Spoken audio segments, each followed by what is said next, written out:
जाने अनजाने किसी को पता भी न हो कि वो मेरी कैसे मदद करता है, पर मुझे इस चीज का एहसास हमेशा रहा है कि हर समय मेरे साथियों ने मुझे इतना संबल दिया है कि आज मैं ये सब कुछ लिख पाया हूं। और ये मैं अपना सारा लेखन अपने साथियों को समर्पित करता हूं। जब पहला संग्रह चाय जीवन और बातें 2018 में लिखी गई तो उसके समर्पण में ही है कि चाय पीते साथियों के लिए क्यों मैं लिख बैठा, क्यों चाय पर ही लिखा। और चाय जैसे कई बार होता है कि चाय पर भी क्या चल, पर चाय पर जब मैं लिखना शुरू किया और दिलचस्पी बढ़ती गई, कौन मेरी पहली कविता है ये मुझे नहीं मालूम, पर मैं कभी ये नहीं कह सकता कि चाय पर मैं कौन सी आखिरी कविता लिखने वाला हूं। बहुत अच्छा, बहुत बढ़िया।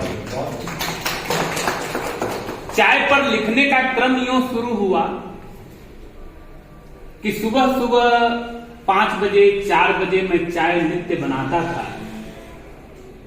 और उसकी गंध, उसकी भाप, उसकी सुगंध और उस समय जो कुछ भी मैं महसूस करता था और चाय पीते वक्त जो मेरी विचार चर्चा, ज्ञान चर्चा चलती थी, जो एकालाप चलता था मेरे आत्म मन में, वह मेरी चाय पर किसी न किसी रचना के रूप में प्रस्फुटित होता था। और उसी दिन उसी समय 6 बजे तक मैं एक रचना लिख चुका होता था चाय पर।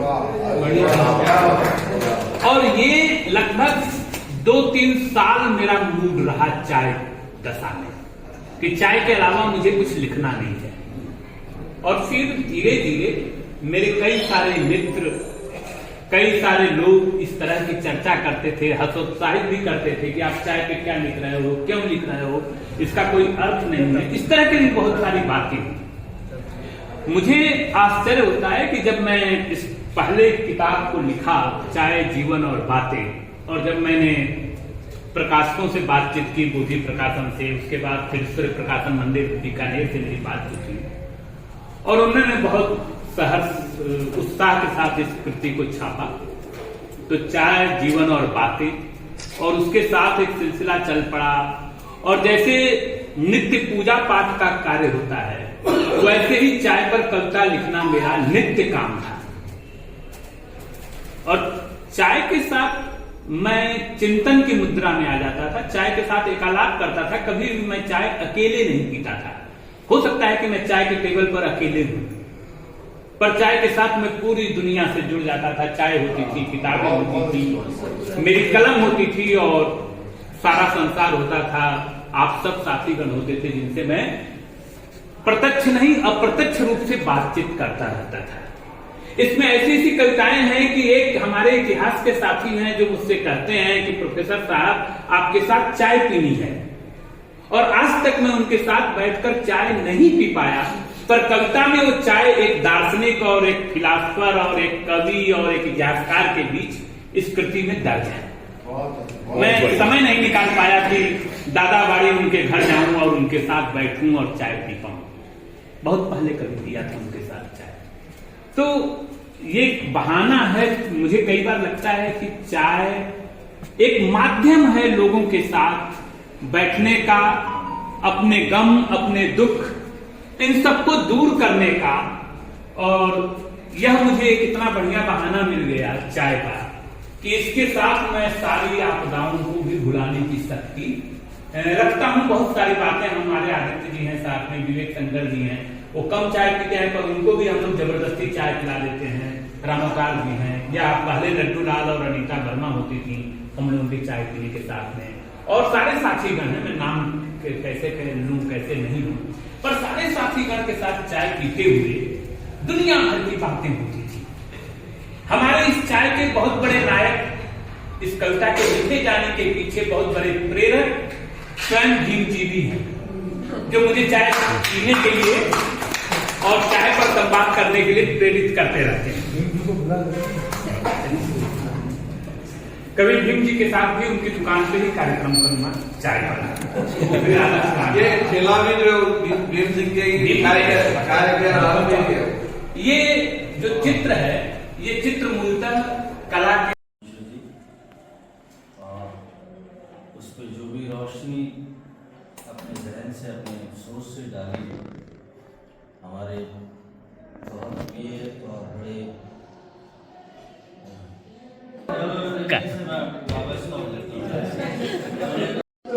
दृष्टि एक नए युग के समीक्षक है आचार्य राधामोहन त्रिपाठी। उन्होंने कहा लोकानुकीर्तनम काव्यम, जो लोक की परवाह करें, लोक जीवन में लोक जीवन के साथ जो गुण मिल जाए, अब जब लोक जीवन मिल जाएगा तो उसकी कविता में चाहे चाय हो, चाहे हल्दी हो, चाहे सुपारी हो, चाहे गोलियां हो, चाहे दूध हो, चाहे घास हो, जो भी हो, उसमें से समाज का दर्शन निकलेगा, उसमें से संस्कृति की गंध निकलेगी, उसमें से भाग बदलेगा, उसमें से जीवन का निकलेगा, जीवन का निकलेगा, उसमें से जीवन को सख्त जो चाय करती है वैसे कपा कपा करके और जीवन के लिए कोई न कोई मंत्र निकलेगा। तो निश्चित रूप से मिश्र जी जो कविताएं लिखते हैं वो जीवन के बोध की कविता है, जीवन की चेतना से आत्म साक्षात्कार की कविता है। मैं विश्वास करता हूँ कि चाय की सीरीज जो कई बार मुझे लगता है कि आपने पहले कवि होंगे हिंदी साहित्य की, जिसे चाय पर 3 कवि संग्रह लिखे, तो मैं भाई को बहुत बहुत बधाई देता हूँ।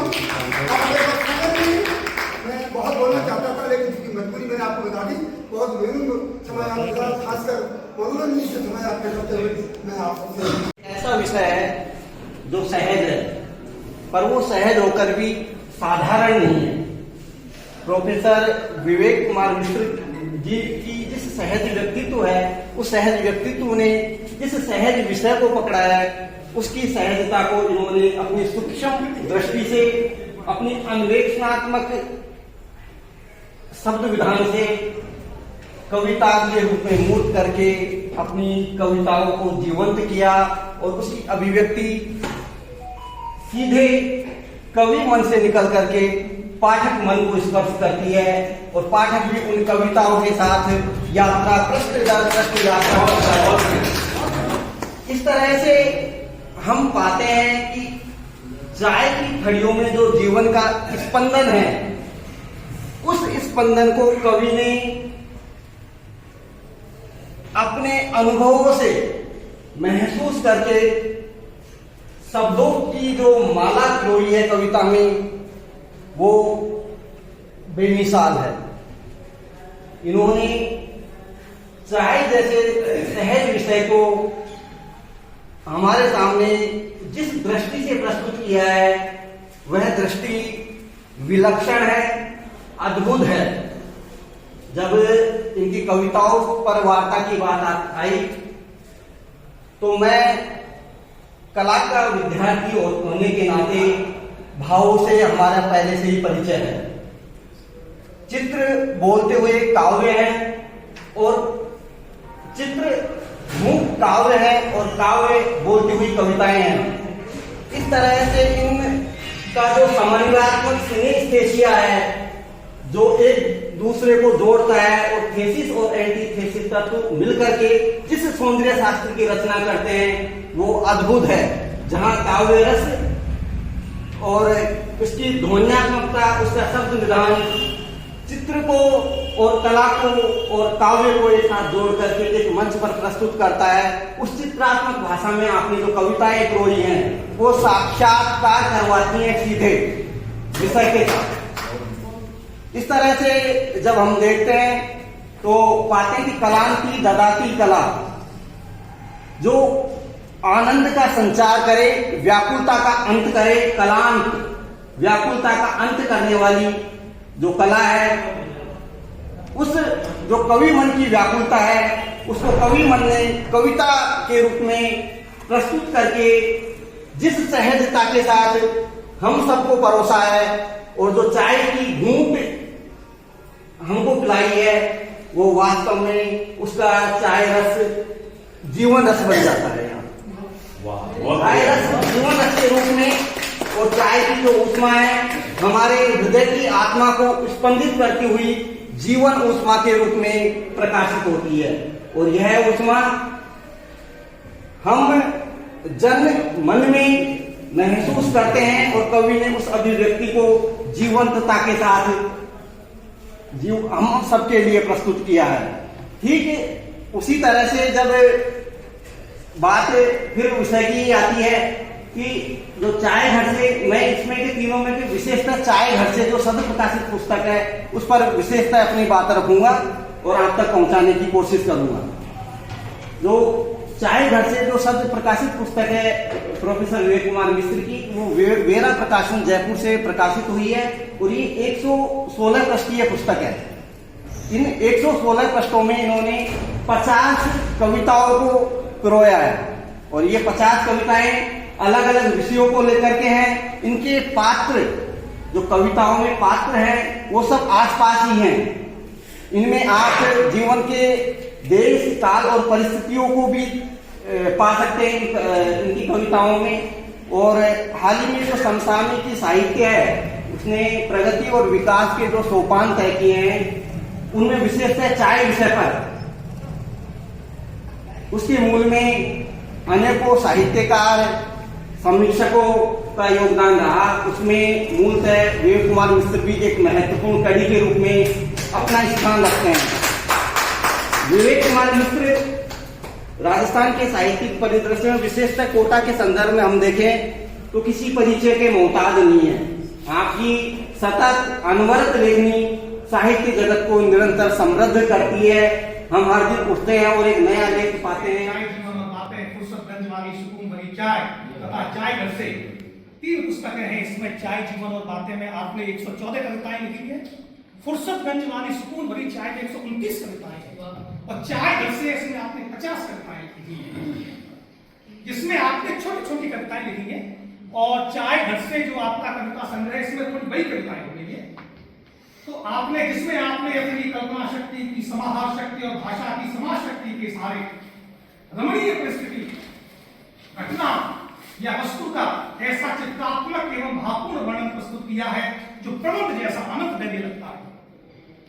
चाय का ठिया, चाय की बैठकी, ऑफिस वाली चाय, चाय और संसारियत, चाय की यात्रा और चायशाला आपकी महत्वपूर्ण रचनाएं हैं। मुझे हरिवंश राय बच्चन की इस समय जो उनका कविता है मधुशाला को याद आ गई है। वह हाला कर शांत करे जो मेरे अंतर की ज्वाला, जिसमें मैं बिंबित प्रतिबिंबित प्रतिपल वह मेरा प्याला। मधुशाला वह नहीं जहां मदिरा बेची जाती है, भेंट जहां मस्ती की मिलती मेरी तो वह मधुशाला। जहां मस्ती है, जहां बेफिक्री है, जहां तनाव से मुक्ति है, वही मेरी मधुशाला है। वास्तव में छायावाद के बाद ओज और बस्ती के साथ उत्तर छायावाद का दौर आया जिसको हलावाद के नाम से जाना जाता है। उसमें हम दीवानों की क्या हस्ती है, आज यहाँ कल वहां चले, मस्ती का आलम साथ चला हम इससे मुक्ति है। कहीं ना कहीं वो दार्शनिकता अपनी चाय में है। यही वह दौर है कि बेफिक्र दुनिया से होकर मस्ती के साथ जीवन जीने का एक तरीका रचनाओं में स्पष्ट रूप से सामने आता है। 1935 में मैं आपकी जो चाय है, जो चाय पर तीनों, तो जब हरिवंश राय बच्चन ने 1935 में मधुशाला लिखी थी तो गांधी जी स्वतंत्रता आंदोलन के साथ एक सामाजिक बुराई को खत्म करने का आंदोलन चला रहे थे। उसमें था शराबबंदी, शराब से मुक्ति। तो उसी समय मधुशाला में आई हरिवंश राय बच्चन